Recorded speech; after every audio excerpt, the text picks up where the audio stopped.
always wanted a son. But after 3 girls, he said, we're done now. So when I fell pregnant with Nuach, it was a wonderful surprise for both of us. And he was looking forward to having a son. He fell ill when I was 5 months pregnant with Nuach. And during his illness, he lost his memory, his short and his medium-term memory. So he didn't remember any of our life together. He didn't remember the children. He didn't remember me. He didn't remember we were married. He didn't remember I was pregnant with his son. His memory kind of stopped where he was a young adult in his parents' home. That was tough, because you have lived this whole lifetime together and then it's just gone. So we had to re-educate him in a way, or we had to keep telling him who we are. And it's like we were significant in his life, but he didn't know why. Something told him we were important people, but he confused us with family and cousins and sisters. He couldn't place us, but deep down he knew we were important. It was kind of like a movie. Every morning I had to tell him who I am and that I'm his wife, and show him photos of our wedding and the date on the photos until he's convinced that we really did marry 12 years ago. And then he would be absolutely ecstatic. He would say, "Oh, you're my wife. That's so wonderful.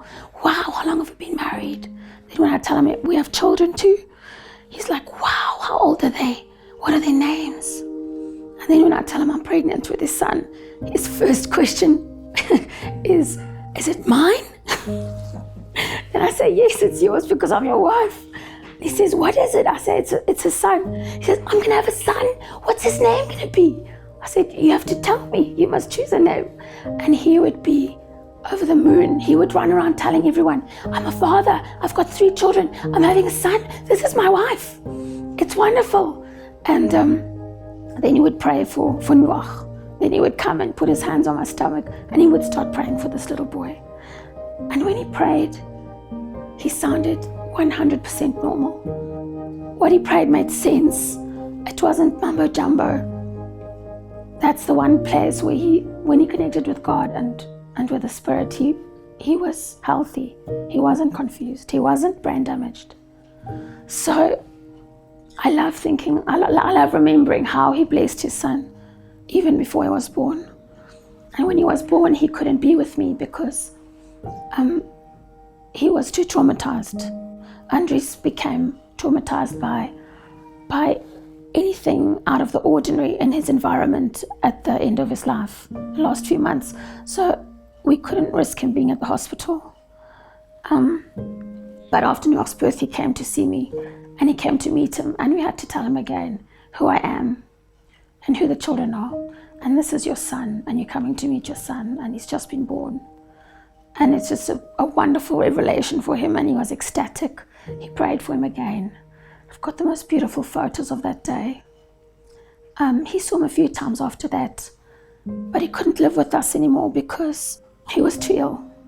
And the children didn't understand why their dad was acting different and why he wasn't the person they used to know. It was traumatizing for them to have him in the house. So we had to make that call, and he did come and visit, and then he would sit for hours with the baby. He would sit for a whole hour with his son, feeding him or playing with him.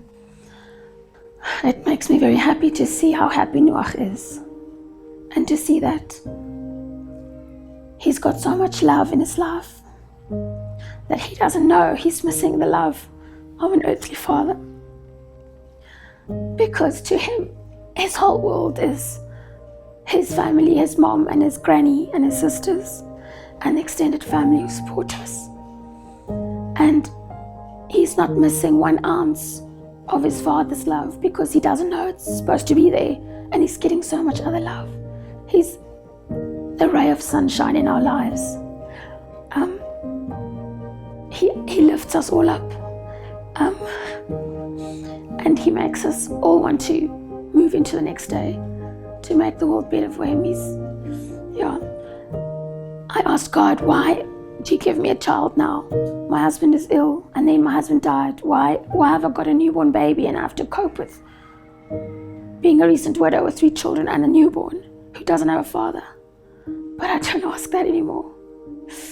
I say thank you, God, for giving me this baby, because if it wasn't for him, I don't know how we would have made it, because he gave us all a reason to live the life Andrew's dreamed for us, and to teach the values that Andrew's taught, and to make him proud. So now I say thank you for giving us this little blessing in the most difficult time of our lives, to just give us a reason. I thought a lot of my brother, because now he was only 2 months old, and then he wouldn't remember my dad at all, and I wanted him to know him like we did, because he was such a great role model. We really started telling my brother about Daddy, because we showed him pictures and we learned him how to say Daddy. I just want him to grow up like Daddy, so that he becomes a godly man like Daddy.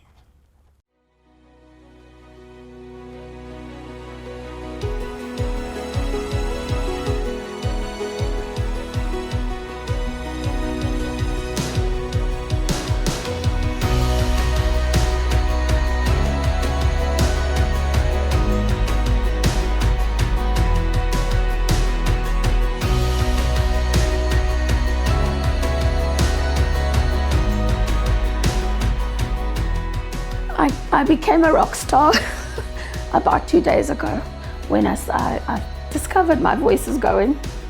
I think I caught a bug from one of the kids, so I don't always sound like this. In fact, I'm a voice actor, so I never sound like this.